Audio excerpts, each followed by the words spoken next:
नमस्कार, मैं हूं खुशबू व्यास और आप देख रहे हैं BRG न्यूज। शाम के 7 बजे तक की खबरों में क्या रहा, आइए देखते हैं इस बुलेटिन में।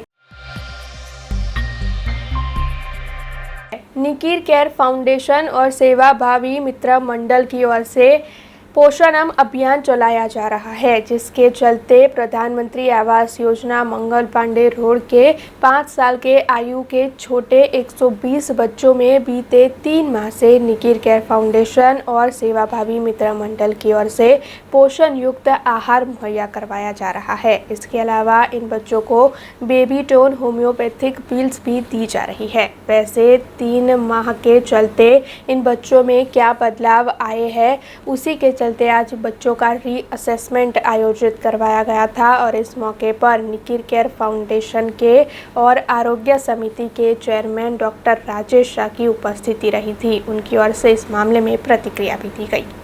આપણે 3 મહિના પહેલા આ સ્થળે આંગણવાડીના 5 વર્ષથી નાના 120 બાળકો લઈ અને એક પોષણ અભિયાન ચાલુ કર્યું છે નિકિર કેર ફાઉન્ડેશન અને સાથે સાથે સેવાભાવી મિત્રોનું ખૂબ મોટું વર્તુળ સાથે દર અઠવાડિયે બાળકોને પોષણયુક્ત આહાર આપવામાં આવ્યો છે।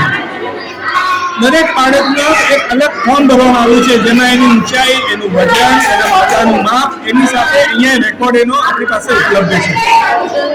આ પ્રક્રિયાને 3 મહિના થયા। 3 મહિના આપણે ફરીથી રીઅસેસમેન્ટ કરીએ છીએ। આમાં સૌથી અલગ અને ઐતિહાસિક વાત એવી છે કે આપણે બાળકોને બેબીટોન હોમિયોપેથિક પિલ્સની એક બોટલ પ્રથમ અઠવાડિયું લેવા માટે આપી છે। ઘણીવાર એવું થાય છે કે બાળક પોષણયુક્ત આહાર લેતો હોય છે, પણ એનું યોગ્ય પાચન નથી થતું। યોગ્ય પાચન થાય છે તો એને એબ્સોર્પ્શન એટલે આંતરડામાં એનું જે એબ્સોર્પ્શન થાય એ પ્રક્રિયા મંદ હોય છે અને ઘણીવાર એનામાં વોર્મ્સ હોય છે કે કૃમિ હોય છે કે જે બાળક બચેલો ખોરાક જે છે એ એને શક્તિમાં રૂપાંતરિત નથી થવા દેતો। તો આ રોલ હોમિયોપેથિક દવાનો છે। તો હોમિયોપેથિક દવા સાથે અમે પોષણયુક્ત આહાર આપીને એક સુંદર સમન્વય સાથેનો આજે એક સુપોષિત ગુજરાત માટે, સુપોષિત બાળકો માટેનો એક ઐતિહાસિક દિવસ છે એવું કહીશ તો ખોટું નથી। કેમ કે આજે આપણને જે ડેટા મળવાના છે એ ડેટાથી આપણે 3 મહિનામાં કેટલું ગેઇન કર્યું, કયા સ્તરમાં ગેઇન કર્યું, એનું બધું એસેસમેન્ટ આજે આપણને મળવાનું છે। પ્રાથમિક અત્યારે ડૉક્ટર ધરાબેન સાથે અહીંયા અમે 10 થી 15 બાળકોનું ચેકઅપ પૂરું થઈ ગયું છે। ખૂબ સારા પરિણામ છે, ખૂબ એન્કરેજિંગ પરિણામ છે અને એક આપણને એક નવ ચેતના આપે આ કાર્ય કરવાની એવા પરિણામ છે।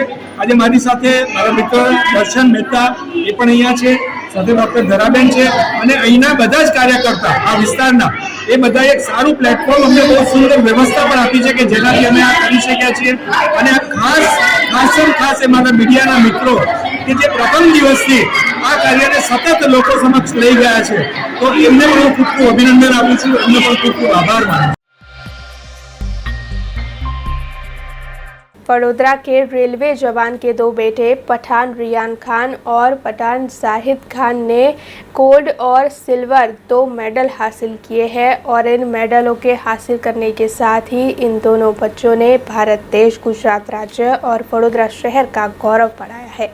संस्कारी और कला नगरी वडोदरा को खेलकूद का हब भी माना जाता है। वडोदरा खेलकूद के क्षेत्र में काफ़ी आगे है और देश को कई खिलाड़ी भी वडोदरा शहर से मिले हैं। ऐसे में इस वक्त जो खेल महाकुंभ का आयोजन जारी है, उसके तहत वडोदरा रेलवे पुलिस जवान पठान जफर खान के 2 बेटे पठान रियान खान और पठान जाहिद खान की ओर से एथलेटिक्स में गोल्ड और सिल्वर मेडल हासिल किए गए हैं और इन दोनों बच्चों ने शहर का गौरव बढ़ाया है। ऐसे में इन दोनों बच्चों की ओर से इस मामले अपनी प्रतिक्रिया भी दी गई है। મારું નામ પઠાણ રૈયાન ખાન છે। મેં 400 મીટર 800 મીટર દોડું છું। એમાં મેં બંનેમાં ગોલ્ડ મેડલ પ્રાપ્ત કર્યો છે અને મારી ઉંમર 15 વર્ષ છે। મેં પહેલાં 2017માં ખેલ મહાકુંભ રમ્યો હતો, ત્યારથી મેં હમણાં સુધી એ ફિલ્ડમાં કરું છું। બધા નવા લોકો આવે છે અને ઇવેન્ટ કરાવે છે સર લોકો, એ સારું છે અને આગળ સુધી મોકલે છે આપણને। એમ તો સ્કૂલમાં એમ જ સરે એક દિવસ એમ ભગાયા હતા બધાને, એમાંથી મને ખેલ મહાકુંભમાં જવા મળ્યું અને આટલા આગળ સુધી વધી શકે મેં। રોલ મોડલ કોને માનો છો? એમ તો સ્કૂલ તરફથી જ મને જવા મળ્યું, તો સ્કૂલ તરફથી જ સારું છે। મારું નામ પઠાન જાહેદ ખાન છે અને મારી એજ હમણાં 17 છે અને હમણાં મેં 400 મીટર અને 800 મીટરની ઇવેન્ટ કરી છે ખેલ મહાકુંભમાં। કયો પ્રાપ્તિ તમે હાંસિલ કરી છે, શું જીત્યા છો? એટલે અમે 400 અને 800 મીટરમાં મેં સેકન્ડ પોઝિશન પર રહીને સિલ્વર મેડલ મળ્યો છે. આગળ જઈને શું બનવાની ઈચ્છા છે અને કેવી રીતની તૈયારીઓ છે? એટલે આગળ જઈને મતલબ આ ફિલ્ડમાં સારું કરવું છે અને એના થ્રુથી પછી ગવર્મેન્ટ જોબમાં એપ્લાય કરવાનો છે. ક્યાંથી આ તમને હોપ આવ્યો કે આવી રીતે સ્પોર્ટ્સથી આપણે ગવર્મેન્ટ જોબમાં ને એમાં જવાય? મારા ફાધર પણ એટલે પોલીસમાં છે ને એ બી પોતે પણ એક સારા ક્રિકેટર છે, એના થ્રુથી. ये खबर जाफराबाद से सामने आई है, जहां के लौर प्राथमिक स्कूल में 8वीं कक्षा के छात्रों के विदाई समारोह को आयोजित करवाया गया था, जिसमें छात्रों ने विभिन्न प्रस्तुतियां पेश की. अमरेली जिला के जाफराबाद तालुका के लोर प्राथमिक स्कूल में 8वीं कक्षा के छात्रों के विदाई समारोह को आयोजित करवाया गया था. दरअसल 8वीं कक्षा के छात्र जो अभ्यास पूर्ण कर आने वाली ज़िंदगी की ओर बढ़ने वाले हो, उनको शुभकामनाएं देने के लिए ये कार्यक्रम आयोजित किया गया था. इस मौके पर लोर प्राथमिक स्कूल के SMC के सदस्य प्रकाश भाई वरु और नीलू भाई वरु उपस्थित रहे थे और उन्हीं के हाथों दीप प्रागट्य कर इस कार्यक्रम की शुरुआत करवाई गई थी. वैसे इस मौके पर लौर गांव के अग्रणी, स्कूल का पूरा स्टाफ और छात्रों के अभिभावकों की भी उपस्थिति रही थी और छात्रों की ओर से इस कार्यक्रम के तहत विभिन्न प्रस्तुतियां पेश की गई.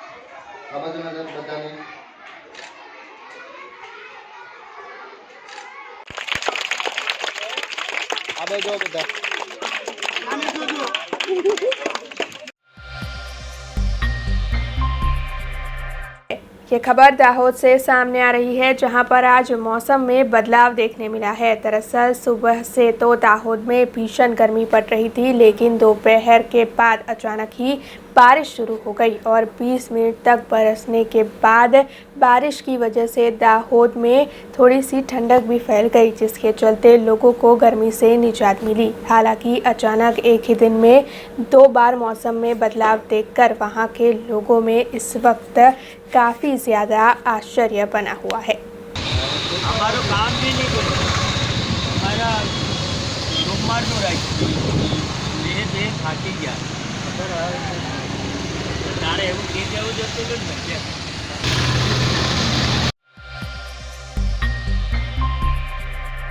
ये खबर नर्मदा से सामने आ रही है, जहां पर एकता नगर में दिल्ली के राज्य कक्षा के उद्योग मंत्री सत्येंद्र जैन की ओर से भारतीय दिल्ली एम्पोरियम शॉप की शुरुआत करवाई गई है.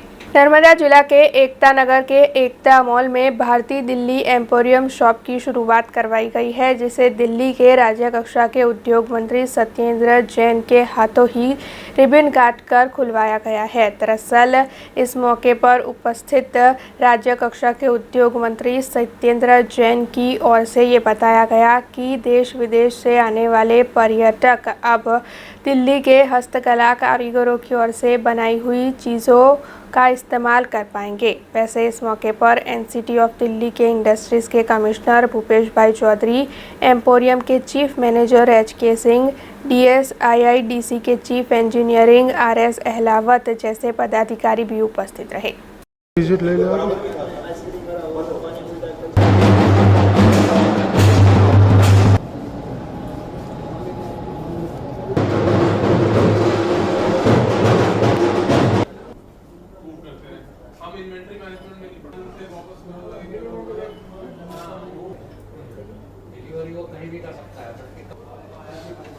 आज एकता मॉल के अंदर भारतीय दिल्ली एम्पोरियम का इनॉग्रेशन किया गया है. ये दिल्ली सरकार का एक एम्पोरियम बनाया गया है. एम्पोरियम को आजकल तो फुटफॉल थोड़ा कम है, परंतु थोड़ा सर्दियाँ आ जाएंगी, काफ़ी फुटफॉल होगा और मैं चाहता हूँ कि ज़्यादा से ज़्यादा लोग यहाँ पे आएँ और लोग इसको देखें. पूरे देश के एम्पोरियम यहाँ पे हैं, हर राज्य ने बनाया हुआ है और दिल्ली ने भी अपना एम्पोरियम यहाँ पर बनाया है. श्री राजपूत करणी सेना की ओर से जो एकता यात्रा आयोजित की गई है, वो शिनोर के मांजरोल में आ पहुंची, जहां पर करणी सेना के युवाओं की ओर से इस एकता यात्रा का भव्य स्वागत किया गया. श्री राजपूत करनी सेना की ओर से समाज को संगठित करने के बाद अब हर क्षेत्र में प्रगति करवाने के आशय से गुजरात प्रदेश करनी सेना के उपाध्यक्ष राज शेखावत की ओर से 1 मई से 16 मई तक एकता यात्रा का आयोजन करवाया गया है, जिसके तहत एकता यात्रा जगह जगह घूम रही है। ऐसे में आज एकता यात्रा शिनूर के मांजरोल जा पहुंची, जहां पर राजपूत समाज के लोगों की ओर से एकता यात्रा का भव्य स्वागत किया गया। इस मौके पर मांजरोल गांव के युवा अग्रणी और शिनोर तालुका पंचायत के उप प्रमुख निरूपाल सिंह को तालुका के प्रभारी के तौर पर नियुक्त कर समाज के लिए विशेष जिम्मेदारी भी सौंपी गई। करनी सेना परिवार गुजरात वडोदरा जिल्लाना करजण અને સિહોર તાલુકામાં આજે સંગઠિત સમાજને સંગઠન કરવાના હેતુથી ઉપસ્થિત છે। અમારો હેતુ સાફ સુથરો છે અને સમાજને ગામડે ગામડે સંગઠિત કરવું એ અમારો દાયિત્વ પણ છે અને અમારો ઉદ્દેશ્ય પણ છે। મિત્રો, લોકતંત્ર છે, લોકશાહી છે। આ લોકશાહી લોકતંત્રમાં આપણે જ્યાં હતા ત્યાં પાછા જવા માટે આપણે ઈવીએમ મશીનના ઉપયોગની આવશ્યકતા છે। મિત્રો, 565 રજવાડા આપણે સમર્પિત કર્યા આ દેશની અખંડતા માટે, પરંતુ એ વખતે આપણે સક્ષમ હતા, શક્તિશાળી હતા, પરંતુ આજે આપણે ક્યાં છીએ આપણે સૌ જાણીએ છીએ। એટલે મારી આપ સૌને વિનંતી છે કે આ ક્ષત્રિય એકતા યાત્રાને આપ સફળ બનાવો। ગામડે ગામડે આપણે સંઘની રચના કરીએ અને ગામડે ગામડે સમાજને એક કરી અને આ લોકતંત્ર લોકશાહીમાં પાછા રાજપાટ મેળવીએ। રાજપાટ મેળવવા માટે દરેક ક્ષેત્રમાં આગળ આવવા માટે આપણે સૌએ ભેગા થવાની આવશ્યકતા છે। માથાઓ ગણાવવા પડશે, રોટી વ્યવહાર કરવું પડશે, બેટી જેને જ્યાં કરવું હોય કરે, ટાંગો ખેંચવાની બંધ કરવી પડશે। મિત્રો, લોકશાહી લોકતંત્રમાં ઈવીએમ મશીનના ઉપયોગથી આપણે આપણા પ્રભુત્વવાળા વિસ્તારોમાં આપણા સમાજને પ્રતિનિધિત્વ અપાવી, આપણા સમાજના ઉમેદવારને પ્રતિનિધિત્વ અપાવી અને વિજયી બનાવીએ એ આપણે સુનિશ્ચિત કરવાની આવશ્યકતા છે। આ લોકતંત્ર લોકશાહીમાં આ વોટની જ રાજનીતિ છે, વોટની જ શક્તિ છે। એટલે આપણો સમાજ ભેગો થાય, ગામડે ગામડે એક થાય અને જ્યાં જ્યાં આપણું પ્રભુત્વ છે ત્યાં ત્યાં એટલીસ્ટ આપણા સમાજને આપણે ઉમેદવારી અપાવીએ, પ્રતિનિધિત્વ અપાવી અને આપણે એને વિજયી બનાવીએ અને સાથે સાથે બીજા ઘણા બધા ક્ષેત્રો છે ત્યાં આપણે આગળ આવવાની આવશ્યકતા છે। એ પછી રાજકીય ક્ષેત્ર હોય, કે વ્યવસાયલક્ષી ક્ષેત્ર હોય, શૈક્ષણિક ક્ષેત્ર હોય કે પછી રોજગારી ક્ષેત્ર હોય। અને રાજ શેખાવતે દ્રઢ નિશ્ચય કર્યું છે, પણ લીધું છે કે જ્યાં સુધી હું મારા સમાજને દરેક ક્ષેત્રમાં આગળ નહીં લઈ જાઉં ત્યાર સુધી હું શાંતિથી નહીં બેસું। એ દ્રઢ નિશ્ચયના ભાગરૂપે આ કેસરી અમે ધારણ કર્યું છે, આ સફેદ વસ્ત્ર અમે ધારણ કર્યા છે। અમે પ્રતિજ્ઞા કરી છે કે હવે હું મારા સમાજના સાથે અન્યાય નહીં થવા દઉં અને આવનારા સમયમાં સરપંચથી લઈ ધારાસભ્યથી લઈ અને સાંસદ સુધી ગુજરાતની જ્યાં જ્યાં પ્રભુત્વવાળી અમારી સીટો છે ત્યાં હું મારા સમાજના ઉમેદવારને પ્રતિનિધિત્વ અપાવીશ।